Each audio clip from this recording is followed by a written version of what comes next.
We're here in Terrace, British Columbia, one of my all-time favorite places to fish in the entire world. Terrace is known for large wild salmon and wild steelhead. The goal of this trip is to learn how to spey fish. And we're gonna be fishing with Nicholas Dean Outdoors, staying at their beautiful Yellow Cedar Lodge. And I'm gonna be fishing with Dustin Kovovich, who's their head guide and partner. Dustin is known for being a phenomenal spey fisherman and instructor, and I can't wait to get out on the water with Dustin and see if we can get into some fish. The weather looks like it could be against us here the next couple days, but we will not be deterred. We wanted to get out and get some practice in and just try to understand the mechanics of spey fishing, so we're ready for tomorrow. This is snap casting. Some people call it a circle C, a snap C. We can do a snap T-ish kind of cast. They're all very similar, or something called a single spey. And we're gonna play around with these techniques a little bit, and since the wind's blowing this way and we're gonna cast this way, it's advantageous for us to be on this side of the river.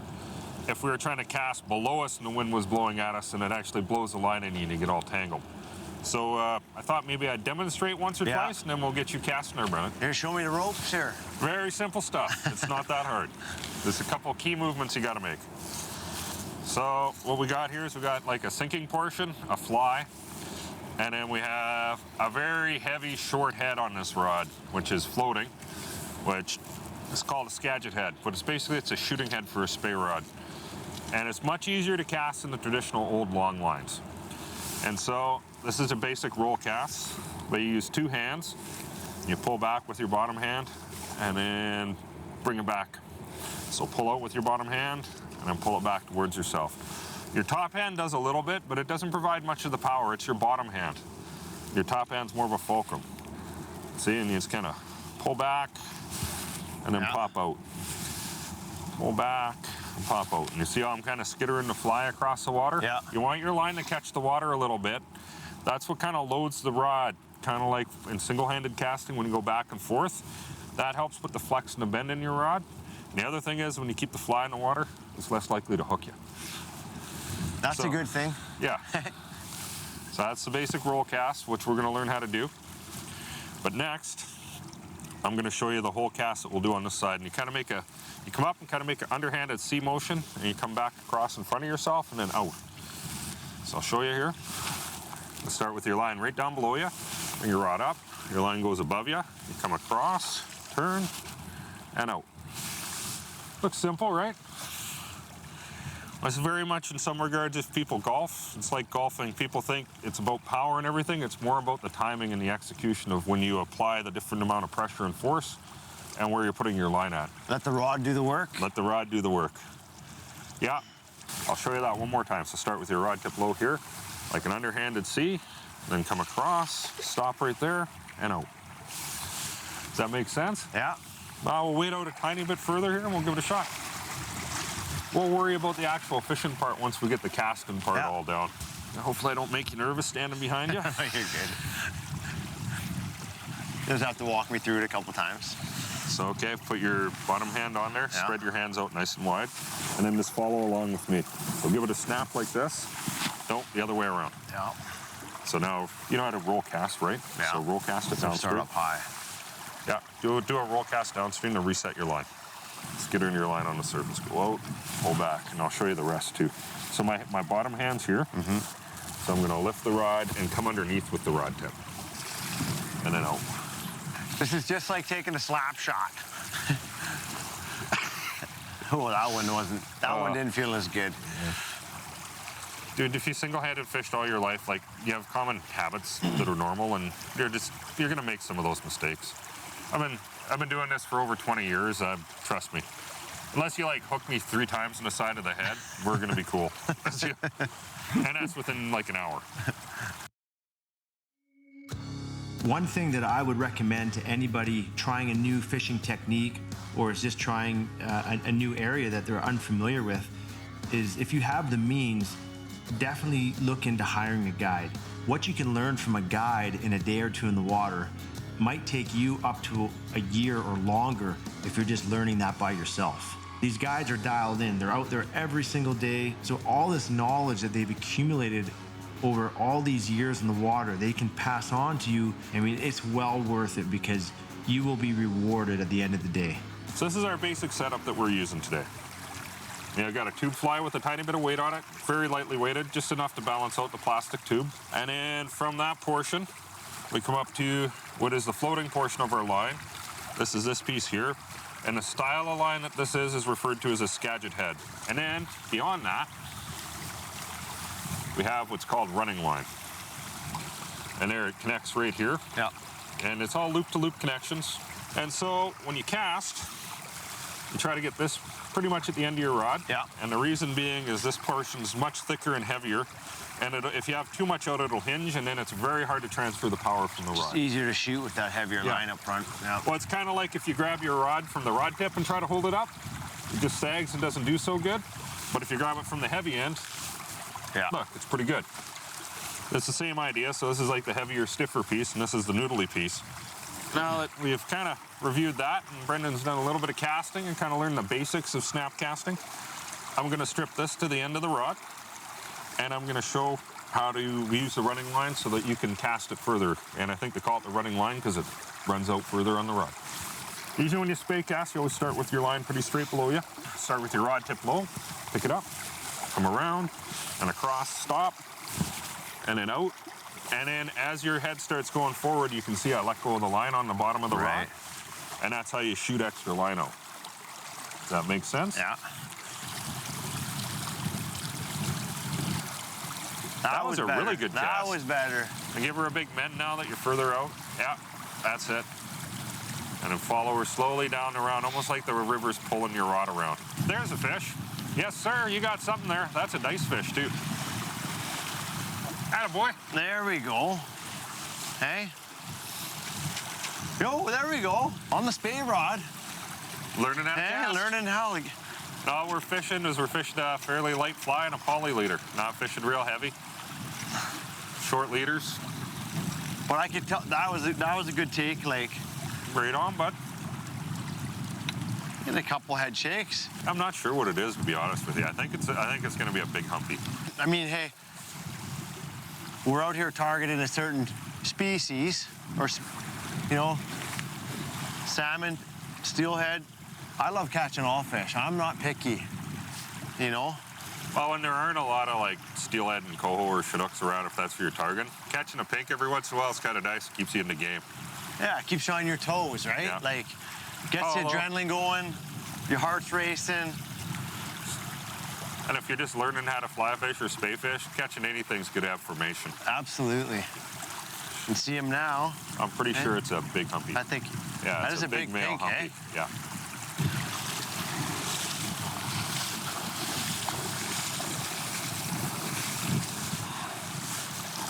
There we go. Perfect. Nice release.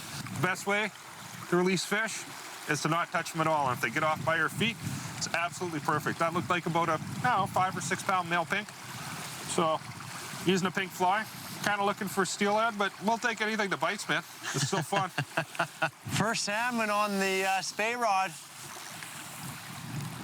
It's maybe not what I dreamed about, but it will do the job, hey? Practice fish. It's a practice fish. Absolutely. I believe in you, Brendan. You can do it. You're my special boy. This is only my second time spey fishing, and the first time I did it was about 7-8 years ago, and it's a little bit intimidating, but The big key is having a good instructor, and Dustin is exactly that. He's just so good at breaking the cast and the mechanics down step by step and really just putting you at ease. And once you kind of get into a rhythm, then it becomes almost this relaxing state, almost like meditation, where you're immersed in the water, the sound of the running river, and you're just focused on simplifying and not trying to overpower and just really enjoying the process. And I'm super excited to get on the water tomorrow and see if we can put the practice into game action. Well, it's our first full day on the morning, and I can't wait to get out on the water. Now, we know there's some weather coming in, and there's supposed to be some rain forecast later this afternoon. So we want to take advantage of the river conditions and the water clarity right now this morning. You know, I still have lots to learn, but I'm learning from a great teacher, and I want to show Dustin that I'm coachable. Yeah, that was coming right at us. Coming back at you? Yep. Just kind of swimming upriver. I'm gonna guess pink or lazy steelhead, but we'll see. Because that pretty light color looking back. A decent sized pink, if that's a pink, hey? Yeah. Sometimes you get a dud steelhead. It'd be cool if it's a steelhead. I think sometimes it matters how far they migrated in a day too, because steelhead can migrate 50 or 60K in a day, and then some days they only go 5. But if you're doing the 50, 60K swim, that's a long. You're a little more tuckered out. Like, it's just amazing what these fish go through when you think about it. Eh? Like, even running this river in the jet boat. Yeah. And it's when you kind of go into neutral. I think it might be a steelhead. It might be, man. When you go into neutral, and then you really see how fast this river is moving, and you think these fish are, you're saying, swimming 50 to 60K against that in a day. It's mind-boggling. I think it's a little steelhead. Yeah? Yeah, we'll see. Just light back, and it looked like the tail was pretty flat, but I haven't had a good enough look at it yet. I mean, river fishing is one, like, just look at the surroundings here, eh? It's just absolutely gorgeous. And just being in tune with the river, your rod, and something relaxing about it, right? Therapeutic. Yeah, there's not a lot of ugly rivers, are there? No, not at all. Well, there's a, yeah. Oh, yeah, it that's is a steelhead, dude. That's a decent. You can loosen your drag a tiny bit if you're gonna have them in that short, just a little bit. Let's see. In the net, dude. Went right through a hole in the net. No way. That's bad guiding right there.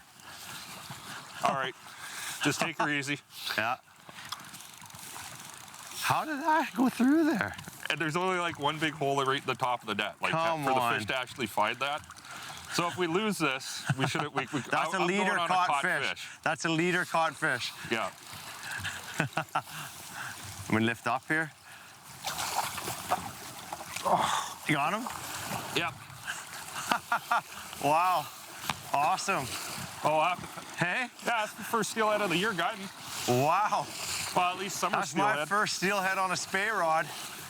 Wicked.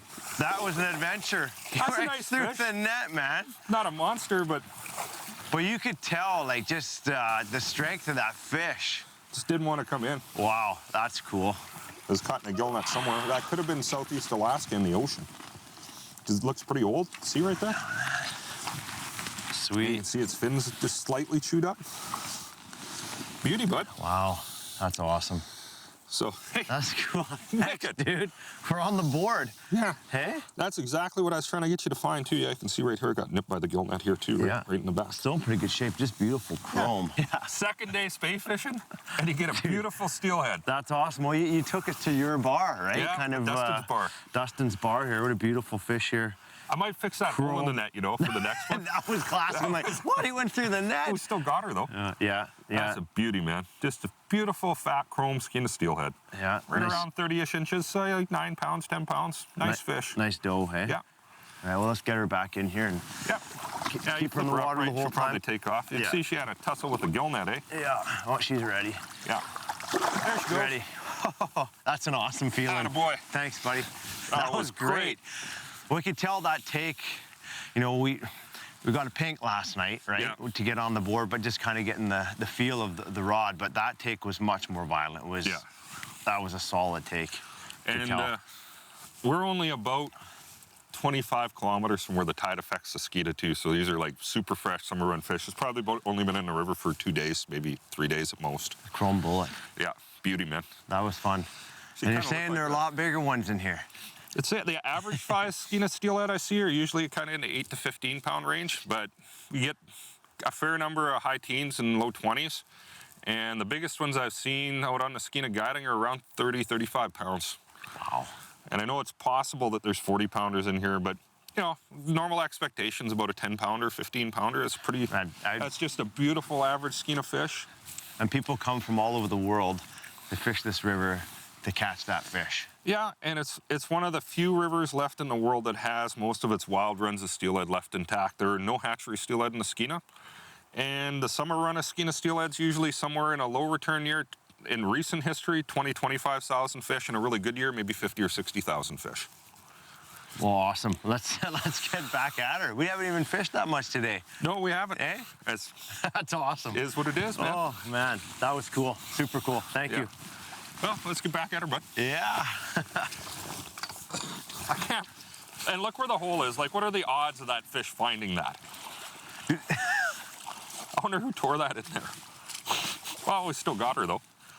You know, that goes to show if you don't panic, hey, you just keep your wits about you when bad things happen. Sometimes you can still have good things happen. But my dad always said, it's better to be lucky than it is to be good. I'm going on the lucky part today. That's crazy, man. Oh, jeez.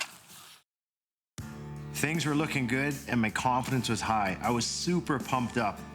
And then the rain started to fall and it did not stop. If you're on a river and you're steelhead fishing and conditions are looking pretty prime and then all of a sudden it starts to rain and it doesn't stop raining, that is not a good scenario. Visibility in the water went from probably 2 feet, maybe 2.5 feet down to about 10 inches, which is game changing and severely affects the fish's ability to see your presentation. I mean, that's the bottom line. When I hooked that first steelhead, I mean, conditions were prime, water levels were good, clarity was good, and then all of a sudden, like, the switch just flipped and here came the rain. And it started to really hamper our chances at getting into another nice fish. You know, they say steelhead is a fish of 1,000 casts, but I would say it's even magnified more when you're spey or fly fishing. I think the name of the game here when you're steelhead fishing is, you know, you have to be willing to put in the time and the effort, but at the same time, you have to be able to enjoy the chase because the reward at the end is so gratifying. Well, we sure put in the time and the effort. Hey, we had some conditions that were not ideal.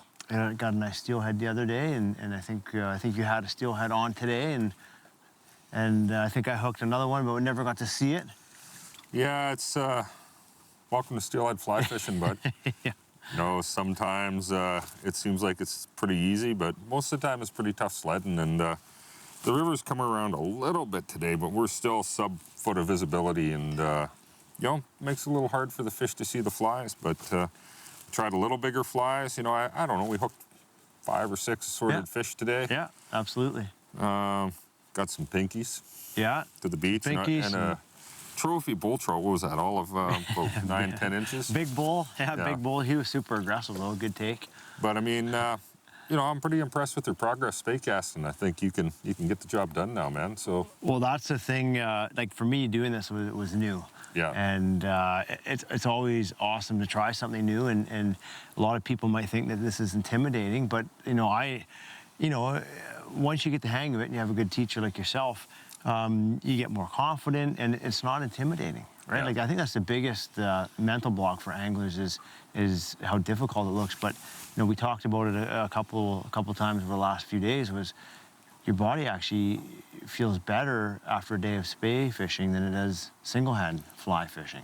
Almost certainly, and it's because single-hand fishing, you're mostly using your arm and your one shoulder. In spey fishing, it kind of integrates your whole body, using both hands, using both shoulders. You're turning from your torso. And if you want to make lots of repetitive casts, you know, a reasonably long distance with a relatively big fly and some sort of sink tip or something like that, not that you can't use it with lighter stuff either, it's a great tool. you know? Absolutely. And it really minimizes the impact on your body. So for those of you who maybe have a bad shoulder or something like that, have a look into spey casting and see what you think. It's pretty easy on your body over a day. It was a lot of fun. I had an awesome time. And the best thing of all is I got my first steelhead on the spey. I'm so happy I could help you do that, man. And the look of pleasure in your eyes is what keeps him back to guiding even after 20 years. Well, let's head back and grab another delicious meal from the lodge. And thanks for a great few days on the water. You're welcome, bud. And hopefully if you come back and get a few more fish next time. Absolutely.